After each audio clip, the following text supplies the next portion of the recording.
आपके साथ आइए चलते आज की अहम खबरों पर।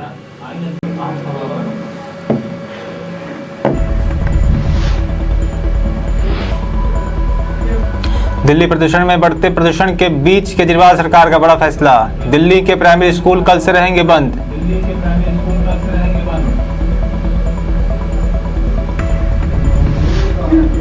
क्राइस्ट स्कूल में भारत माता की जय बोलने पर बच्चे की पकड़ी कॉलर, 4 घंटे जमीन पर बैठाया।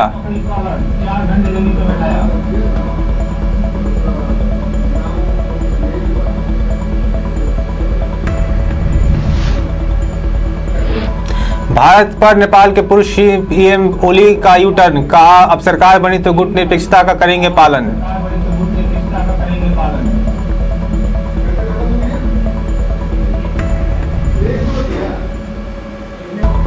यूनाइटेड नेशन ने कहा ईरान में विरोधी प्रदर्शन दबाने की पूरी कोशिश, 6 हफ्तों में 14,000 प्रदर्शनकारी गिरफ्तार।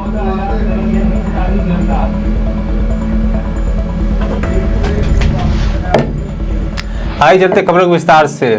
दिल्ली एनसीआर में बढ़ते प्रदूषण को देखते हुए मुख्यमंत्री अरविंद केजरीवाल ने बड़ा फैसला लिया है। प्रदूषण पर अरविंद केजरीवाल ने शुक्रवार को प्रेस कॉन्फ्रेंस कर ऐलान किया है कि दिल्ली के प्राइमरी स्कूल कल से अगले आदेश तक बंद रहेंगे।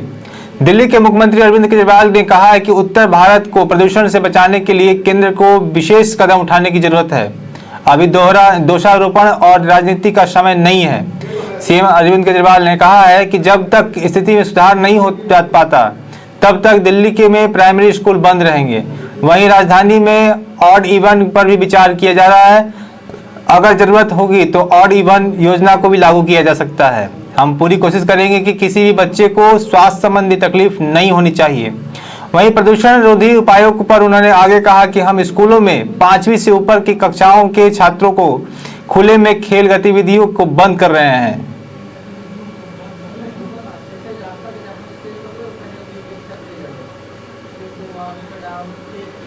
गुना के क्राइस्ट सीनियर सेकेंडरी स्कूल का मामला सुर्खियों में है। यहां भारत माता की जय बोलने पर एक नाबालिग स्टूडेंट को सजा मिली है। वहीं परिवार का आरोप है कि बच्चे की कॉलर पकड़कर उसे धक्के मारकर बाहर निकाला गया है, फिर उसे 4 घंटे तक जमीन पर बैठा दिया गया। मामले में अभिभावक संघ और सामाजिक संगठनों ने जमकर विरोध प्रदर्शन किया है। इतना ही नहीं, पुलिस को मोर्चा संभालना पड़ा है। स्टूडेंट के पिता का शिकायत पर पुलिस ने मामला दर्ज किया गया। साथ ही गुना के क्राइस्ट सीनियर सेकेंडरी स्कूल में राष्ट्रगान के बाद भारत माता की जय बोलने पर एक नाबालिग स्टूडेंट को सजा दी गई। मामले का पता लगते ही अभिभावकों को गुस्सा फूटा। अभिभावक संघ और सामाजिक संगठन ने मिलकर क्राइस्ट सीनियर सेकेंडरी स्कूल के सामने जमकर विरोध प्रदर्शन किया है। यह विरोध इतना बढ़ गया कि मामले को संभालने के लिए पुलिस ने मोर्चा संभाल लिया। भीड़ भाड़ के बीच आपसी कहासुनी होती रही। वहीं छात्र के पिता की शिकायत पर गुना के कोतवाली थाना में मामला दर्ज कर लिया गया है।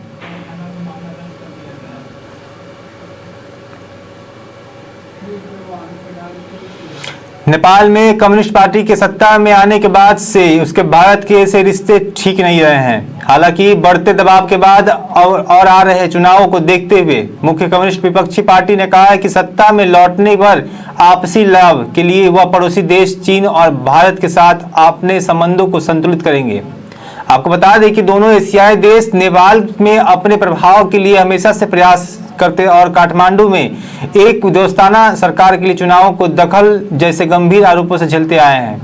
वहीं राइटर्स को दिए गए एक इंटरव्यू में 2 बार पूर्व प्रधानमंत्री और नेपाल की विपक्षी कम्युनिस्ट पार्टी के अध्यक्ष केपी शर्मा ओली ने कहा है कि वह सरकार बनने पर भारत और चीन को लेकर तटस्थता और गुट निरपेक्षता की नीति का पालन करेंगे। ओली को अक्सर चीन की करीबी माना जाता है, जिन्होंने पीएम बनने के साथ ही भारत के साथ तनाव की स्थिति पैदा कर दी थी। ओली ने भारत के कुछ हिस्सों पर को नेपाल को का बताते हुए उसे अपने देश के नक्शे पर शामिल कर लिया था।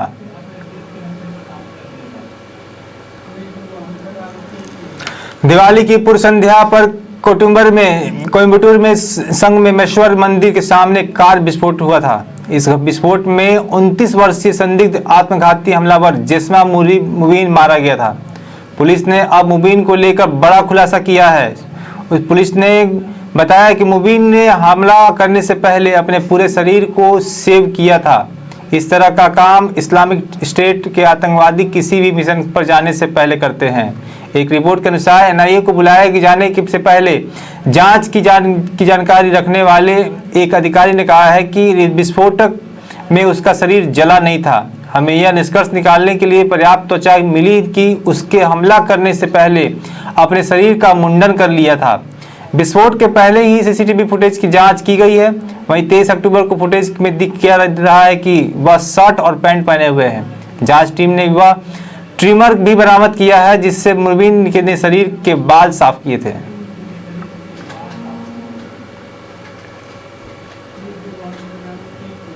बोकारो के जिला पंचायती राज पदाधिकारी राजशेखर के ने घर के कमरे में पंखे से झूलकर आत्महत्या कर ली है।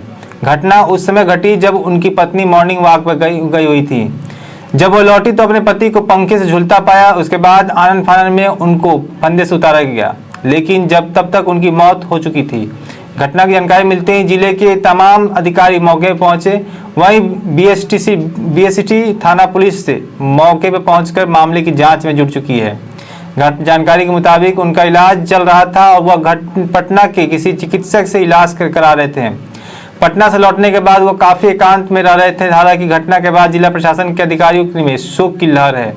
बोकारो के उपायुक्त कुलदीप चौधरी ने घटना को दुखद बताया है। वहीं मृतक पंचायती राज पदाधिकारी बोकारो के सेक्टर 1C स्थित 483 नंबर के आवास में रहते थे।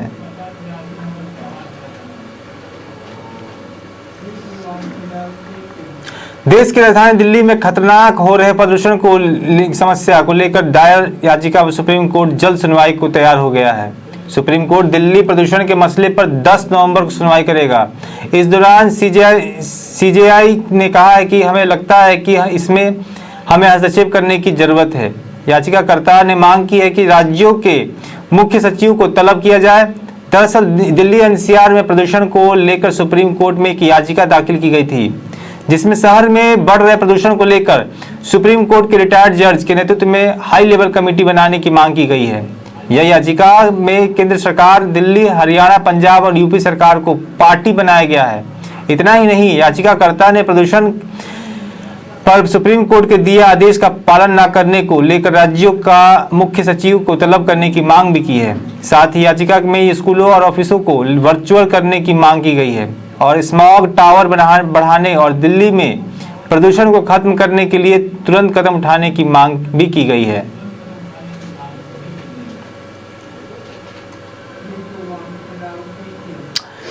जाने माने चुनावी रणनीतिकार प्रशांत किशोर उर्फ पीके जन स्वराज यात्रा पर निकले हुए हैं। अपनी इस यात्रा के दौरान लगातार महागठबंधन और भाजपा पर लगातार निशाना साध रहे हैं।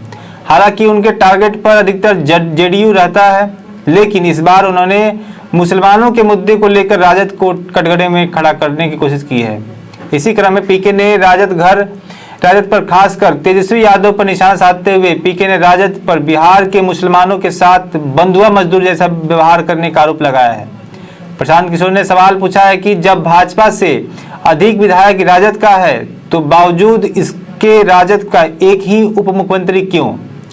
प्रशांत किशोर ने यह भी सवाल कहा है कि पश्चिम चंपारण जिले में जनसभा को संबोधित करते हुए कहा कि पीके ने कहा कि नई सरकार ने राजद अध्यक्ष लालू प्रसाद के बेटे और उत्तराधिकारी तेजस्वी यादव को दूसरी बार उप मुख्यमंत्री बना दिया है।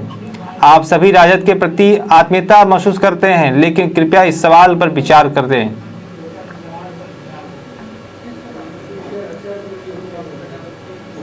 ईरान में 22 वर्षीय महसा अमीनी की मौत के बाद व्यापक प्रदर्शन हो रहा है। वहीं सुरक्षा बलों द्वारा प्रदर्शनकारियों पर कठोर कार्रवाई कर हिजाब के खिलाफ विरोध प्रदर्शन को दबाने की पूरी कोशिश की जा रही है। संयुक्त राष्ट्र के अनुसार पिछले 6 सप्ताह में ईरान में कम से कम 14,000 लोगों को गिरफ्तार किया गया है, जिसमें महिलाएं, बच्चे, पुरुष, मानवाधिकार रक्षक, छात्र, वकील, पत्रकार और नागरिक अधिकार कार्यकर्ता भी शामिल हैं।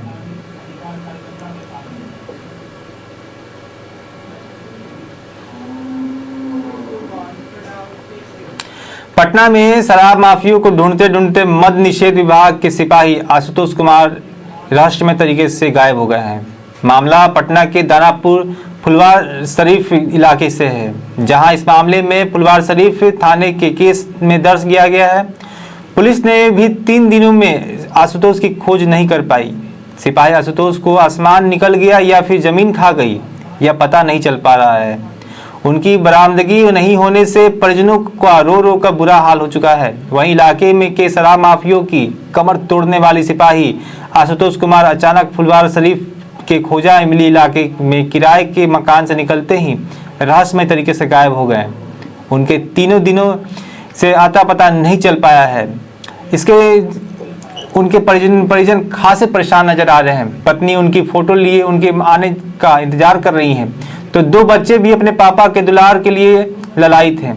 पत्नी मधु सिन्हा का कहना है कि 1 नवंबर को सुबह तकरीबन 11 बजे ड्यूटी जाने के लिए वे निकले। उसी दौरान व्हाट्सएप पर एक कॉल आया था।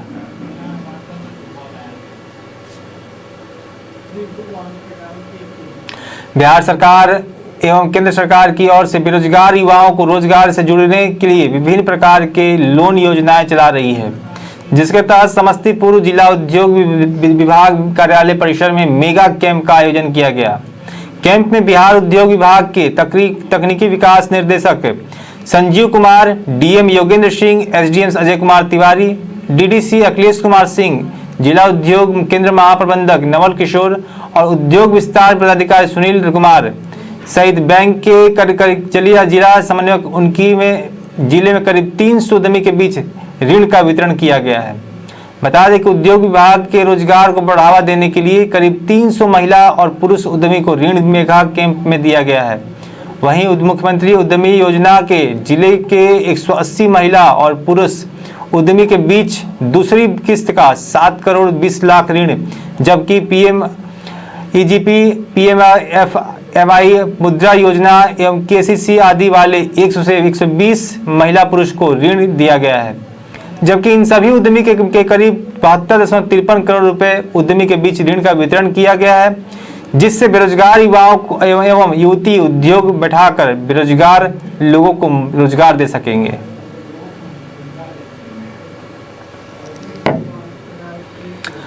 भारत से आयात कम होने पर अफगानिस्तान की फार्मा कंपनियों का बुरा प्रभाव पड़ा है। काबुल में दवाओं की कीमतों में भारी उछाल देखने को मिल रहा है, लिहाजा अफगान लोगों के लिए दवा खरीदना मुश्किल हो गया है।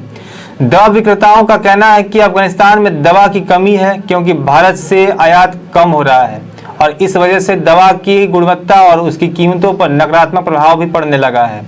वहीं एक रिपोर्ट के अनुसार तालिबान के सत्ता में आने से भारी संख्या में लोग बेरोजगार भी हुए हैं, जिससे वे दवाइयों का खर्च उठाने में भी सक्षम नहीं है। काबुल निवासियों का कहना है कि दवा की कीमत अधिक है और यहाँ डॉक्टर 6,000 से 5,000 रुपए की दवा की लिस्ट तैयार करते हैं, जिसमें से कुछ तो कभी कभी आधी खरीद लेते हैं, लेकिन अधिकतर लोग ऐसे हैं जो निराश होकर चले जाते हैं।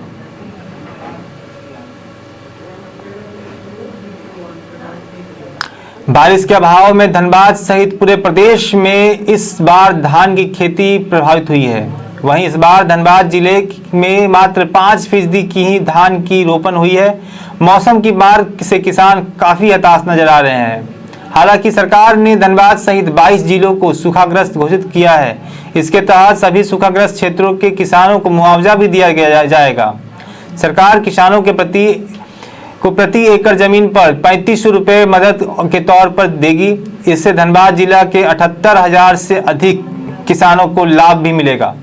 धनबाद कृषि विभाग ने जिले के सभी 10 प्रखंडों से करीब 78,104 किसानों की सूची राज्य को सरकार को भेजी है, जिससे जल्द किसानों को यह लाभ भी मिलने शुरू हो जाएगा। सरकार की ओर से दी जाने वाली इस मदद में से किसान अगली फसल को तैयार में जुट जाएंगे। कृषि विभाग के अनुसार जून महीने में 66.3% और जुलाई में 37.8%, अगस्त में 90.7% और सितंबर में 59.9% बारिश हुई है, जो कि धान की खेती के लिए बहुत ही कम है।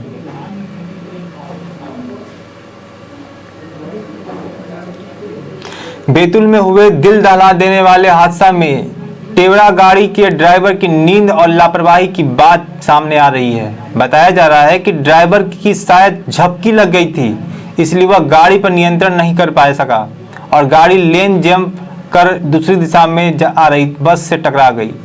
इस हादसे में टेवरा में सवार 11 लोगों की मौत हो गई। इसमें टेवरा का ड्राइवर भी शामिल है। वहीं इस चालक की मामूली चोट लगी है, जिसका इलाज झल्लार में चल रहा है। दुर्घटना की खबर मिलते ही बैतूल कलेक्टर और एसपी घटना स्थल का जायजा लेने और मृतकों के परिवार से मिलने फौरन मौके पहुंच गए। मृतकों में 2 मासूम बच्चे भी शामिल हैं। वहीं ट्रैफिक दुर्घटना में ट्रैफिक नियमों की अनदेखी और लापरवाही साफ नजर आ रही है। मारे गए सभी मजदूर महाराष्ट्र और अमरावती जिले के मजदूरी करके टेवड़ा गाड़ी से बैतूल में अपने गांव लौट रहे थे। झल्लार के पास उनकी गाड़ी सामने आ रही खाली यात्री बस से टकरा गई, जिसके बाद यह दुर्घटना हुई है।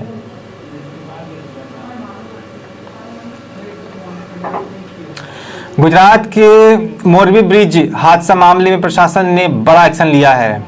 मोरबी में केबल ब्रिज के नदी में गिरने की घटना से मचे हाहाकार के बाद मोरबी नगर पालिका के मुख्य अधिकारी संदीप सिंह जाला को सस्पेंड कर दिया गया है।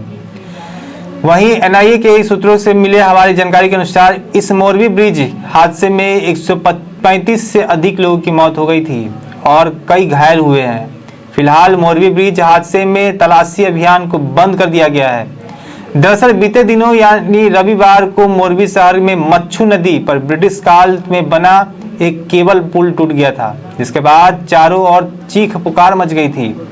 नदी में डूबे लोगों को बचाने के लिए तुरंत रेस्क्यू अभियान चलाया गया था, जहां राज्य आपदा आयुक्त हर्षद पटेल ने मोरबी का दौरा भी किया और चल रहे तलाशी अभियान को समाप्त करने की घोषणा की। वहीं रविवार के इस हादसे के तुरंत बाद इस अभियान को शुरू किया गया था।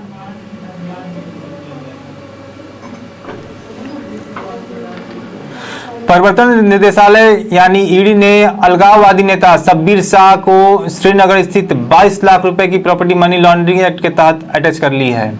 आरोप है कि शब्बीर शाह को यह पैसा आतंकी संगठनों के जरिए मिलता था।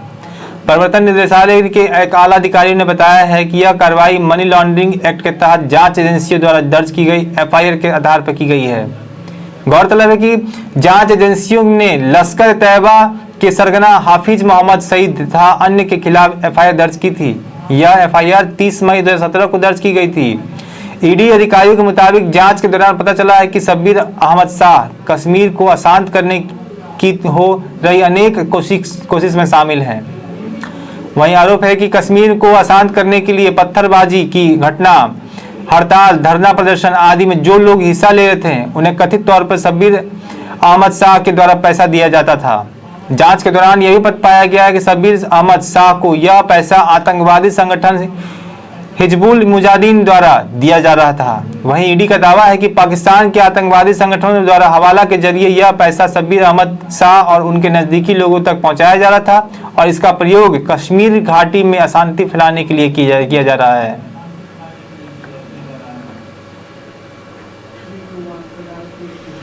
झारखंड के बोकारो जिला मत्स्य कार्यालय वार्षिक 2023-24 के लिए प्रधानमंत्री मत्स्य संपदा योजना की सौगात लाई है। इस योजना के तहत सभी मत्स्य कृषकों को प्रेरित करने के लिए और जिले में मत्स्य परियोजनाओं की तेजी लाने के लिए 45 विभिन्न योजनाओं भारत सरकार द्वारा चलाई जा रही है, जिसमें मछली पालन से लेकर उसे बाजार में कोल्ड स्टोरेज तक पहुंचाने और बाजार से में बेचने तक की सुविधा प्रदान की जाएगी। इन योजनाओं के तहत सरकार सामान्य वर्ग को 40%, SC/ST को 60% अनुदान देगी। इस खबर में जिला मत्स्य पदाधिकारी पी भार्गव ने बताया कि जिले में 5 अलग अलग क्षमता वाले कई कोल्ड स्टोरेज का निर्माण होंगे, जिसकी लागत कुल 4.40 करोड़ रुपए होगी।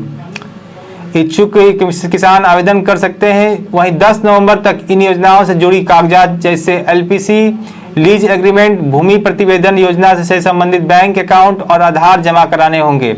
10 टन वाले शीत गृह यानी कोल्ड स्टोरेज के निर्माण में 40 लाख रुपए की लागत आएगी। 20 टन वाले शीत गृह का निर्माण 80 लाख और 30 टन कोल्ड स्टोरेज का निर्माण 120 लाख रुपए में किया जाएगा। मछलियों की बिक्री के लिए केंद्र भी बनाए गए हैं।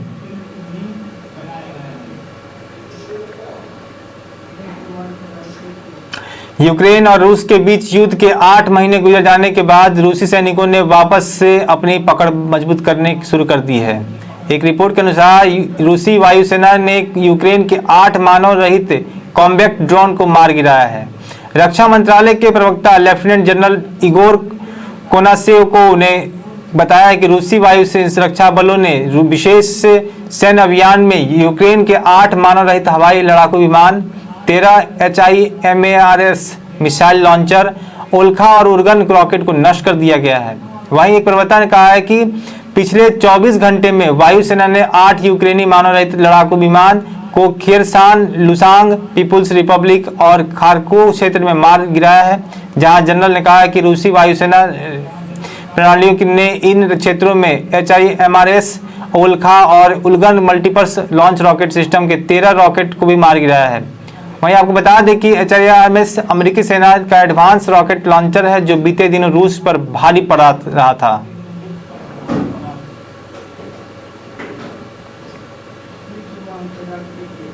राजस्थान विश्वविद्यालय में नई लाइब्रेरी में बैठकर पढ़ने के इंतजार करते हुए 1 लाख से अधिक स्टूडेंट बीते 4 वर्षों में पास आउट हो चुके हैं। इतना ही नहीं, जल्द लाइब्रेरी शुरू करने का दावा करते हुए 4 उच्च शिक्षा मंत्री और 5 कुलपति तक बदल दिए गए हैं, लेकिन अभी तक लाइब्रेरी शुरू नहीं हुई है। अब बीते 1 महीने से लाइब्रेरी बनकर तैयार हो चुका है और अब यह उद्घाटन का इंतजार में बंद पड़ी है, जबकि मुख्यमंत्री अशोक गहलोत द्वारा समय देने के बाद ही लाइब्रेरी के उद्घाटन की तिथि तय होगी। हालांकि स्मार्ट लाइब्रेरी को 9 महीने में तैयार होना था, लेकिन 75 महीने बाद भी शुरू नहीं हो पाई है।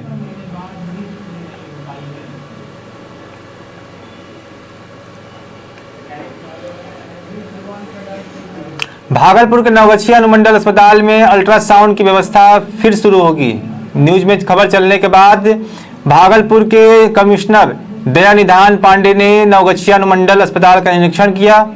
कमिश्नर तुरंत बाद ही CS डॉक्टर उमेश शर्मा ने भी अस्पताल का निरीक्षण किया है। निरीक्षण के दौरान उनसे सवाल किया गया कि 1 साल से अधिक अस्पताल में अल्ट्रासाउंड की व्यवस्था नहीं है, यहाँ जो मशीन है वह बंद पड़ी है। CS ने आश्वासन दिया कि बहुत जल्द ही अनुमंडल अस्पताल में अल्ट्रासाउंड की व्यवस्था होगी।